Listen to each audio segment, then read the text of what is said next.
Instant Gateway Book Summary. Gen Z at Work by David Stillman. Jonas Stillman. A new generation is starting to hit our workforce, yet no one seems to be talking about it. Generation Z, born 1995 to 2012. Until now we may have thought about Gen Z as consumers, and know how to sell toys and tech for teenagers. However, we have not thought about them as employees and what it will take to recruit, retain, manage, or motivate them.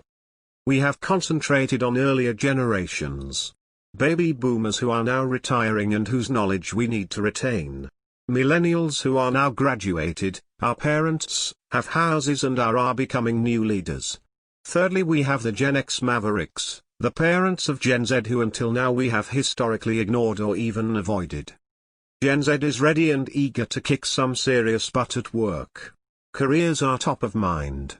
Stillman and Stillman want to help us find Gen Z and have identified 7 traits we need to be aware of. Let's find out what they are. Trait number 1, Phygital. Gen Z is the first generation born into a world where every physical aspect, people and places, has a digital equivalent. Gen Z lives in a world where because of advances in technology the barriers between physical and digital have been eliminated. The authors call it phygital. It's not that the other generations don't know how to live in a phygital world, it's just that Gen Z knows no other world. The problem is that businesses are not forward-thinking. In fact, many are still stuck trying to make a distinction between physical and digital. More than just how Gen Z works, phygital will also change the way we communicate in business. Traditionally, communication at work has been very formal. We cannot assume Gen Z will know that they probably shouldn't send you instead of you to a client. Similarly with face-to-face communication. Gen Z will need to learn that there is an art to listening and responding in real time, and that in life, you don't always get to take things back or make them perfect. We need to be open to new additions to Gen Z communication. They may be abbreviated, virtual, visual, video, or even symbolic. All of them can enhance communication and help us become phygital businesses. Trait number 2, Hyper-custom. Gen Z has grown up in an era of acceptance and support that has encouraged them to customize their personal brand and share it with the world. Gen Z's hyper-customization goes beyond just showcasing their own brand for the world, and they want their employers to leverage it. Too often companies pigeon new employees according to experience and need. Gen Z wants to share more and hope employers will ask. PricewaterhouseCoopers, PwC, is all about custom career paths. They know that in order to pull in Gen Z they have to break the stereotype that there is only one path to success. PwC works with Gen Z to design their own path because they are the only person who knows what is best for their career. This has a performance upside. The more customized a career path is, the more employees can be pushed to hit results that truly match their capabilities and not be lumped together with everyone else. However, for every up, there is a down. The downside to Gen Z's push for hyper-customized career paths is that previous generations might not know how to react or evaluate them. Because it is so customized, it would be hard to know how the applicant would fit into a more traditional structure, or even if they should be taken seriously. Gen Z approach training in a similar customized manner.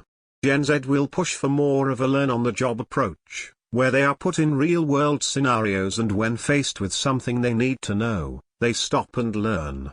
Whether it is a formal learning and development department or a directory of skill sets around the office, Gen Z will want to have access to mentors who can help answer their custom questions. Show and tell. Trait number 3, Realistic.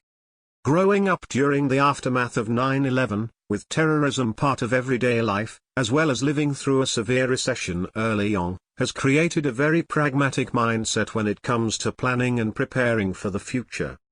Gen Z sees the world changing at such a rapid pace. When they pick up a used textbook that smells like mothballs from the university bookstore, it is harder for Gen Z to see how those teachings are relevant to their future. All that Gen Z hears is how the workplace is looking for practical experience and that the job they may have in later years hasn't been invented yet. Having got them in the door, organizations have to make Gen Zers feel their contributions are valued so much they never want to leave. Yet Gen Z thinks of a career in life phases. They could start their careers in a phase of working hard at climbing a corporate ladder for 15 years, getting loads of experience. Then they could enter the child-rearing phase and work for 10 years at a smaller company that offers more flexibility so they can be around more with the kids. Paying for their kids' college could then have them entering a phase of throwing their hat in the startup ring for another 10 years. Come to their empty nest phase, they will still feel as though they have a good 25 or more years left in them and could try an international stint, go back to a big company, maybe even school. For Gen Z to say that they will commit to a company is normal. It may seem a lifetime to us, but to Gen Z, it's not. Trait number 4: fear of missing out. Being connected to information and peers is like breathing air to Gen Z. If Gen Z doesn't feel connected, they feel something is wrong. The problem is that they always feel like they have to check. They don't want to be the one who missed out on what everyone else is talking about. What does this mean to business? It's all about variety. So many large companies are primed to attract Gen Z because they can offer such a vast array of opportunities. However, many will miss the mark because they are still stuck in silos. It may just be that smaller companies will have an easier time with Gen Z.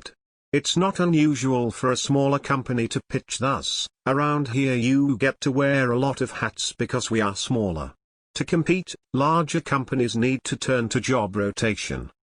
Each part of the rotation offers new learning and development opportunities, new networking opportunities, and hands-on work experience.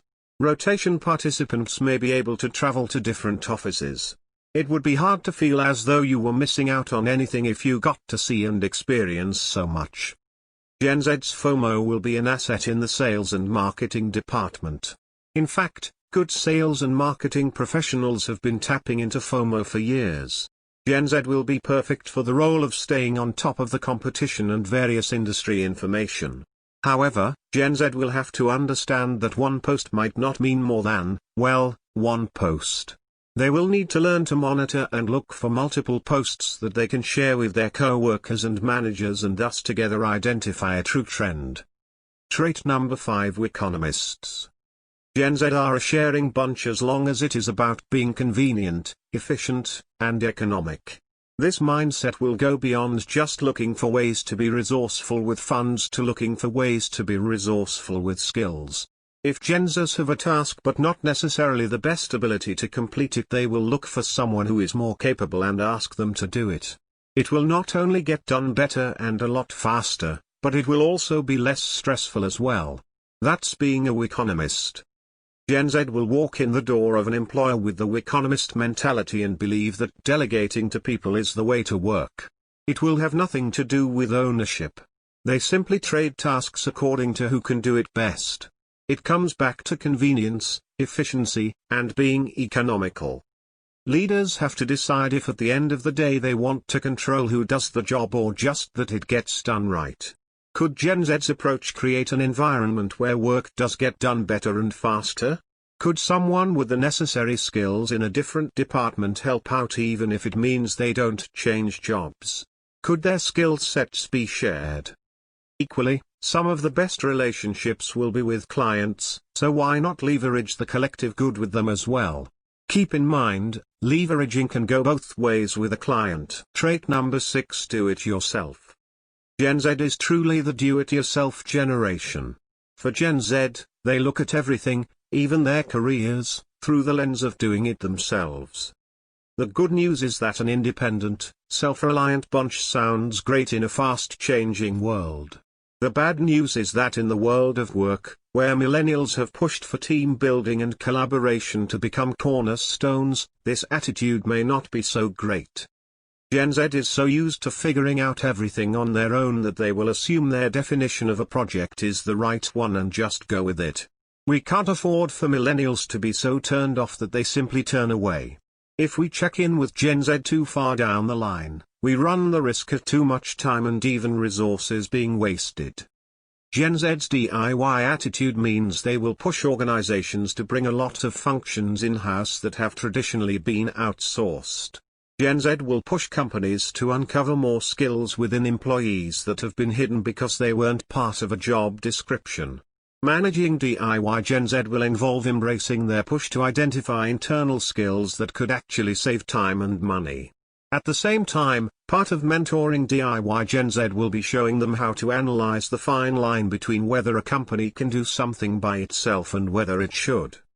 Trait number 7: driven. A big difference between millennials and Gen Z is that Gen Zs are more competitive. Millennials were told by boomer parents that if everyone works together, everyone can benefit. The result was an extremely collaborative generation that teamed up to get the job done. As millennials step into management, they will have to learn how to harness Gen Z's competitive drive rather than see it as not being a team player. Ideally, they can put it to work to go the extra mile. Gen Z is wired to make decisions at lightning speeds. Their drive to get ahead will keep them from overthinking things. They will do what they can to keep the momentum going. Gen Z's main objective is to make a decision and drive ahead. That's how they've been conditioned. Yet it's one thing to come up with an answer, it's another to develop an opinion or suggestion. We need to be sure to encourage and create cultures for Gen Z to take the time to form their own opinions, think them through, bounce them off people, and not feel like they have to make decisions too quickly. As a driven generation, Gen Z has grown up to believe that if you keep things more private, there is less of a chance of things getting in your way, or even worse, getting you in trouble. Part of this comes from growing up in a world where it's a lot harder to keep and even protect personal information. Gen Z's private nature could be a good thing if they don't share competitive information with the outside world, but it could become problematic if lack of sharing plays out within the organization. The other aspect to monitoring privacy is to be sure that Gen Z's driven attitude doesn't lead them to bury mistakes. Yes, it's true that they don't fear to fail. However, that doesn't mean they will be eager to share when they actually do fail. They would rather put it quietly behind them and move on discreetly. Conclusion. It is time to explore change. Could your organization imagine multiple career paths at the same time? Could employees come up with their own job titles?